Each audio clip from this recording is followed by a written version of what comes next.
Ассалаумағалейкум достар, бүгін біз аз-аздан үздіксіз қалай жетістікке жету жолын айтатын боламыз, иә? Мысалы, мини привычки макси результаты деген кітап бар, Стивен Гайс сол жерде мынандай бір керемет сөздер айтады. Яғни аз-аздан үздіксіз жасау бұл қайда тиімдірек дейді, математический и практический точкадан. Яғни күн сайын аз-аздан үздіксіз әрекет жасау бұл эффективнее дейді. Себебі аз-аздан үздіксіз жасау не нәрседен тиімдірек? Бір-ақ рет үлкен бір жобаны бір рет жасағаннан гөрі аз-аздан үздіксіз жасай беру қайда тиімдірек және де ол адамның есіне қалатын әрекеттер болады. Стивен Гайс тренировкамен айналысады, яғни күн сайын бір қателеспесем жарты сағаттан дейді. Ол енді шаршатып жібереді. Сөйтіп енді шешім қабылдайды, күн сайын 2 отжимание жасаймын дейді. И соны 2 рет жасаймын, все, онда ештеңе тұрған ешқандай қиындық жоқ дейді, бастап кетеді. Сол 2 отжимание өмірін қатты өзгертеді ғой.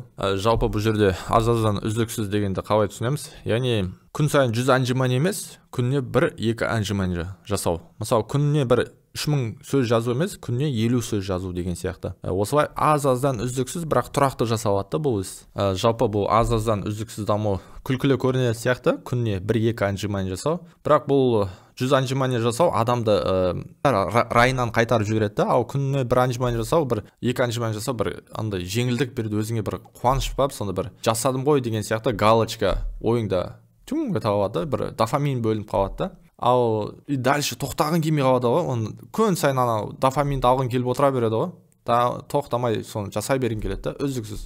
Және де мына кітапта мини привычки макси результаты Стивен Гайс айтады да, адамның жаңа әдет қалыптастыру үшін 21 күн немесе 30 күн жеткіліксіз дейді, және онымен келіспейді дейді. В среднем орташа айтқанда 66 күн тұрақты жасау керек дейді. Сол әдетті 66 күн тұрақты жасаса, ол әдет болып қалыптасады дейді. Және де біздің миымыз жай не істейді екен да, сол аз-аздан жасалған әдеттер біздің миымызға андай қонып қалады екен да, тез жаттап қалады екен. Аз-аздан үздіксіз жасалған әдет миға тез қалып қалады екен. Және де бұл жерде айтылады да, мотивация ол адамның ең басында адам мотивация мықты болып тұрады бірдеңе жасайтын кезде. И бірнеше күндер өткеннен соң ол мотивация түседі да, адамның желаниясын қайтарып жібереді. Сондықтан бұл аз-аздан жасау бір мотивацияны құртпайды, наоборот. Ол бір ұстап тұрады, даже көтеру де мүмкін. Ньютонның мынандай сөздері бар екен да, яғни дене дейді, қозғалыссыз тұрған дене, ол қозғалыссыз болып қала береді дейді. Ал қозғалыста жүрген дене дейді, ол қозғалып кете береді дейді, ол дальше кете береді, уже жылжып кете береді дейді. Оны ештеңе тоқтатпаса. Бұл жерде түсінетіміз не? Яғни бір әрекетті бастап кеткеннен кейін уже тоқтау қиын болады дейді. Яғни мысалы 1-2 отжимание жасай салайыншы деп жатып отжимание жасайсың ғой, и артығымен жасап кету мүмкін да, 4-5-еуін. Сондай бір мини привычки кішкентай әдеттердің пайдасы зор. Жалпы ана жерде айтылады. Мысалы, Стивен Гайс 3 сағат баскетбол ойнап келеді дейді. Ойнап келді, енді шаршап жатыр дейді. Оны күн сайын бір мақсат қойып қойған ғой, 50 сөз жазам деп. Шаршап келеді и соны алып жазып тастайды ғой. Бұл ешқандай мини привычкада өткен қиындығы жоқ, бірақ пайдасы зор да оның.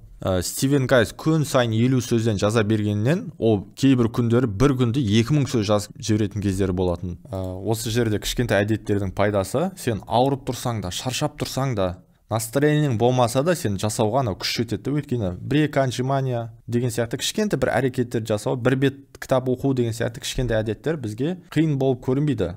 Осы әдеттер тоқтамай жасай берсек, бір үлкен жетістікке жетуге болады. Даже Стивен Гайс айтады да, мен осы үлкен жетістікке жеткенде, осы мини привычки маған ұнайды дейді. Даже осы кішкентай әдеттерді актер комик Джерри Сейнфелд өзінің календарында күн сайын бір әзіл ма бірдеңе ойлап тапса, бір календарына күн сайын бір белгілеп отырады екен да. И сол көптеген анау календарында белгіленген значоктарды көрген кезде ол бір керемет сезімде болатын да. Стивен Гайс өзінің мини привычкаларымен кішкентай әдеттермен жұмыс жасаған кезде ол 90% ол қосымша жасап жібереді екен да, артығымен. Даже Лейздің бір керемет сөздері бар екен да, давай спорим, сен бір чипсыдан артығын жейсің деген сияқты бір не бар екен да. Яғни біреуін жесең сен қосымша жеп кетесің деген сияқты спор ойнайды екен да. И және де соңында осы кішкентай әдеттер жасап жүргеннен кейін біз соңында өзімізді бір вознаграждать етіп құттықтау керекпіз, өзімізді мақтау керекпіз да, бір дәмді тамақ болсын, бір өзіңе бір шай, кофе болсын алып, тәтті бірдеңе алып өзіңді марапаттау керексің да. И ол дальше уже жалғастыра бергің келеді да. Сондықтан осы мини привычка, кішкентай әдеттер адамға жетістікке жетуге жақсы көмектеседі. Бұл насихат сіздерге пайдалы болды деп ойлаймын. Бұл насихат өзіме де бір жағынан насихат болсын деп түсіріп жатырмын. Бірге дамиық, бірге өсейік. Жарайды, жақсы. Осы подкаст десе де болады. Сіздерге пайдалы болса, лайк басып тіркелуді ұмытпаймыз. Жарайды, жақсы. Сау болыңыздар, дами беріңіздер, өсе беріңіздер.